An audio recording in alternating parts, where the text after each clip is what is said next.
ڈیرہ مراد جمالی شہر میں بڑھتی ہوئی ٹریفک اور غیر قانونی تجاوزات کے باعث ٹریفک جام روز کا معمول بن چکا ہے۔ شہر کی مصروف شاہراہوں اور بازاروں میں گاڑیوں کی لمبی قطاریں لگ جاتی ہے، جس کی وجہ سے شہریوں کو شدید مشکلات کا سامنا کرنا پڑ رہا ہے۔ شہریوں کا کہنا ہے کہ ٹریفک پولیس اور ضلعی انتظامیہ اس مسئلے کو حل کرنے میں بے بس نظر آ رہی ہے۔ خصوصاً رمضان المبارک کے دوران بازاروں میں رش بڑھنے کے باعث ٹریفک کا نظام مزید خراب ہو جاتا ہے، جس سے روزہ دار شہری شدید اذیت کا شکار ہوتے ہیں۔ اس حوالے سے شہریوں نے وش نیوز سے بات چیت کرتے ہوئے کہا، نیشنل ہائی وے پورے شہر سے گزرتا ہے، کوئی 5 کلومیٹر سے زائد فاصلے پر ہے۔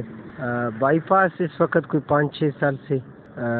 تعمیر نہیں ہو رہا ہے، اس وجہ سے تجاوزات بالکل روڈ کے اوپر آ گئے ہیں۔ اس میں مٹیریل کی دکان، ریڑی بان اور وہ شٹرز اور شیڈز بنائے ہوئے ہیں، جس سے آئے روز جو پبلک یہاں سے گزرتی ہے دارالحکومت کوئٹہ یا اندرون سندھ کی طرف، یہ کوئی 1 لاکھ سے زائد لوگ روزانہ یہاں سے سفر کرتے ہیں، وہ بڑی مشکلات میں ہوتے ہیں۔ اور سارے اس کا اثر جو ہے ہمارے یہاں کے لوگوں پہ پڑتا ہے کہ کیوں ایسے لوگ کمزور ہیں جو بائی پاس کی تعمیر میں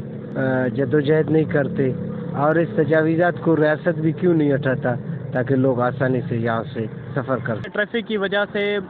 آئے روز کافی حادثات پیش آ رہے ہیں، اور جو یہ ریڑھی والے ہیں، سبزی فروش، یہ بھی مین روڈ کے اوپر ٹھہرے ہوئے ہیں، اور اس کے علاوہ جو ہماری سواریاں ہیں، گاڑیاں ہیں جو آنے جانے میں ان کو بھی تکلیف ہو رہی ہے، اور وہ جو